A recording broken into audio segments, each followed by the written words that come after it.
Hi there, my name is Caitlin Bandy and this is my channel BandysBooks, and today we are here for a rant or review, and we're going to be reviewing the book A House with Good Bones by T Kingfisher.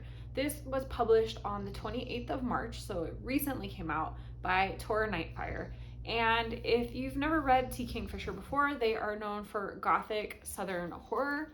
This is actually the first book that I have read by this author, but it sounds like it's right up my alley. I love gothic horror. I love that creepy southern vibe. I am here for it, and so let's get into the review. So in A House with Good Bones, we have a main character named Sam Montgomery, who is a archaeopaleontologist.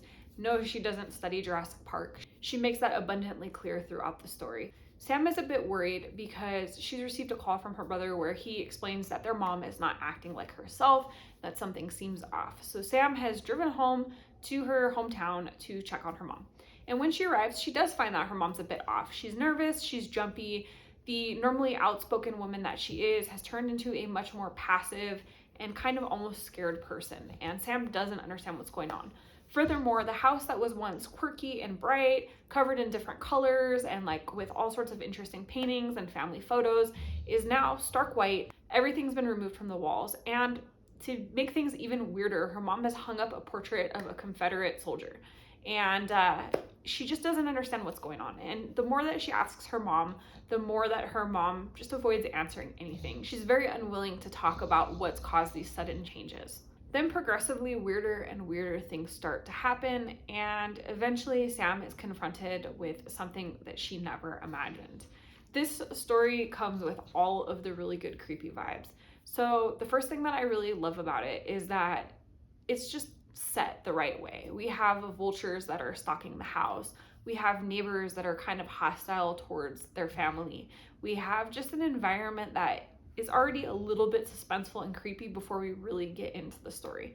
And then as we get into the story, that tension and that creepiness just kind of builds a little bit by a little bit. It's very atmospheric and sensory. And I think for me, like, that's the best thing in a horror novel is like you really need to feel the environment, feel that impending doom that's coming. And it just needs to like put a little bit of a cold chill down your spine.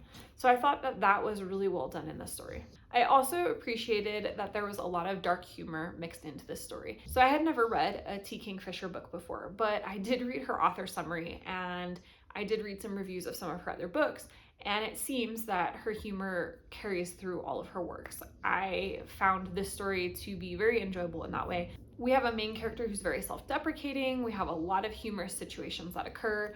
And so it was kind of an interesting relief from some of that tension that was growing with the gothic horror suspense sort of a situation. And so it provides a nice contrast because on one hand, we have all that tension building from the horror plotline, and then we have these little moments of levity interspersed where, you know, Sam does something goofy, sticks her foot in her mouth, comes to a wild conclusion, and it's genuinely funny. One thing that really stood out to me and I really, really loved seeing in this book was the body positivity around our main character. So Sam describes herself as being overweight or fat at different points in the book.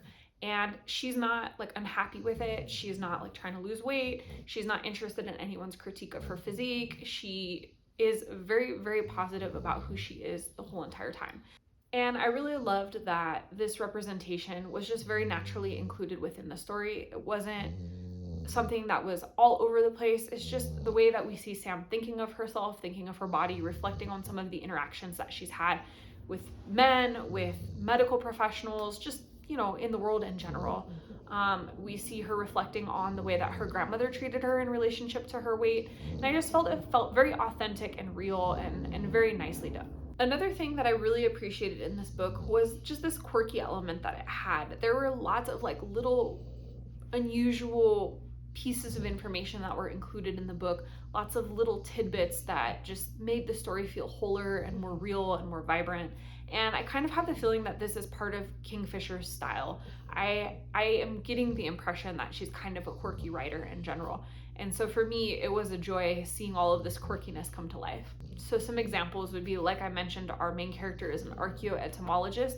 And so we get a lot of information about bugs and like where they nest, what chemicals kill them, what their mating habits are, what temperatures they like, where they like to live. Like, I found that I learned a lot about bugs, and I hope that all that information is true because I'm going to be treating it like it's fact. And this is a fast-paced book. This picks up pretty quickly. We do have a slower portion in the very beginning as Sam gets to her mother's house and gets settled in, but pretty much right away things start going wrong, things start getting creepy, the suspense starts to elevate, and once that suspense starts to hit, it just keeps hitting and hitting and hitting. The book is only 256 pages long and a lot happens, so it has to move at a pretty rapid rate. That said, I didn't feel like it was rushed. I didn't feel like the story lacked for the fast pace. I thought actually that it was the right type of pacing for the type of novel it was. Probably for me, the strongest part of this book was the characters. I thought that each of the characters was super well done. Sam is a very believable, relatable main character. Her mom is very likable. You empathize with her situation as you find out what's going on. Even the neighbors that we meet in the story are very believable. We have the curmudgeonly, grumpy old guy across the street that's like holed up in his house watching like crazy news conspiracy theories, and we have his very nice nephew who comes over and like makes sure he's still alive and does some like handyman work around the neighborhood and stuff. And we have the lady that lives down the road that's her mom's friend, who's kind of quirky. She's a witch, and she has a pet vulture, which was really interesting. I just thought each character was really well fleshed out, whether they spent a lot of time or a little time in the book. I had a good sense of who each person was. I think the fact that the characters were so believable helped me feel grounded and anchored in the story, because this is a pretty fantastic story and the overall conclusion is a little bit out there. So by having characters that felt very real, it helped me to feel connected to the story. And one of the most important things for me, I am the worst for sabotaging the ends of thrillers, horror, anything that's like suspenseful. For some reason, my brain starts to see all of the misdirects, like the look over here so you don't look over here. And I hate when authors are really heavy with red herrings trying to like misdirect you from the eventual plot point. This book did not really do that. This book wasn't a sleight of hand distraction to make you miss what the author is setting up. I felt like this on its own was surprising enough. I personally couldn't have completely imagined what the resolution of the story was. I did have an inkling of who was involved in the horror part of the situation, but as for how and why, that was a complete blindside.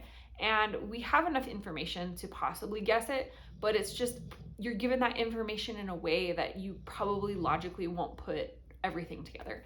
So I loved that part of the ending was a surprise for me. I loved that I didn't blow the whole thing for me, that suspense and buildup didn't feel anticlimactic. It felt like, hey, I actually got a little bit of surprise out of this. And I also really loved that the horror element of this didn't rely on our character making bad decisions. It wasn't like she was oblivious or she just ignored a bunch of red flags and charged headfirst into danger. It wasn't that she just was not aware of what was going on. In fact, I felt like our character was very logical and rational, and when weird things were happening, she oftentimes looked for a rational explanation. Some pictures fall off the wall. Oh, maybe the nail ripped out. Maybe, there's some rotten wood and it didn't anchor well. She's very, she analyzes everything, and in her analytical mind, she's looking for the most logical solution.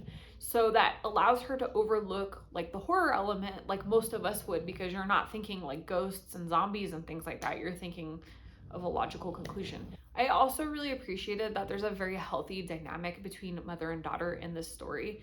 I see a lot of stories where there's just really toxic dynamics, or not even toxic, but just questionable or unhealthy. But it's very clear here that both mom and daughter are very healthy. When Sam first arrives, she's concerned that her mom is having a mental health crisis, that maybe she's having dementia, there might be some concern for, premature Alzheimer's. And she deals with this in a very sensible way. She does research, she empathizes, she thinks about how that might affect her mom, how she should best approach it, how she can make this situation less traumatic, what it means for her dealing with a parent that's potentially maybe having some dementia. And then when she does approach her mom reassures her in a really compassionate way and, assures her hey, I do need help, but it's not for the reasons that you think it is. Let me explain what's going on. And then they work together to deal with the situation that they're involved in. I loved that dynamic. It was very refreshing and nice to see a mom and daughter that have just a good bond. If I were to critique anything about this book, I would say that I didn't really find it scary. That said, I don't typically find horror novels all that scary. I found it creepy. There was definitely some elements that were a little creepy here and there. But like, could I have read this at midnight with the, just a light under the covers and like felt okay? Yes, I could have. I don't think this would have been anything that would have kept me awake late or caused me nightmares or anything like that. This is just what I would call a very light horror.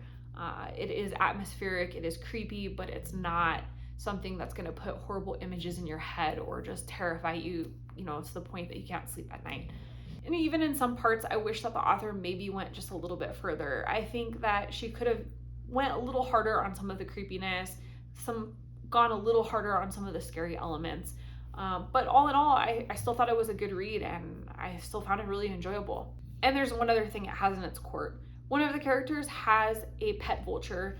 This vulture had an injured wing and ended up having to have a wing amputated. So it just hops around. It has a single wing and it hops around this lady's house, and it's her pet. And it has the cutest personality. And if you read the book for anything, you should just read it for that, because that was my favorite part of the whole book, was this pet vulture. In fact, I am now convinced that I would like to have a pet vulture myself. So that's the end of my review of this book. I hope that you've enjoyed it. I overall think that this was a very enjoyable book. I think that if you're into horror, especially if you like that gothic horror, if you're into humor, if you like quirky reads, even if you want something that's like cozy spooky, I think that fits kind of all of those categories. And even if you're not really a big horror reader and you're just trying to dip your toes into the water, I think you might like this still. This is a very subtle horror. It's not a really graphic, gross one that's gonna curl your toes. So I think this is the right place. It's like jumping into the kiddie pool. And yeah, I hope that you enjoyed this book if you check it out. If you like this video, hit the thumbs up and comment down below. Have you read any good horror books lately? If so, give me the recommendations. I have been getting more and more into horror lately. I've read a handful of good ones this year so far, and I would love to continue to expand my horror horizons. And if you're not already subscribed to this channel, you know what to do. Hit the subscribe button down below, as well as the notification bell. That way you never miss a video and we can see each other again soon. Thanks for joining. Bye.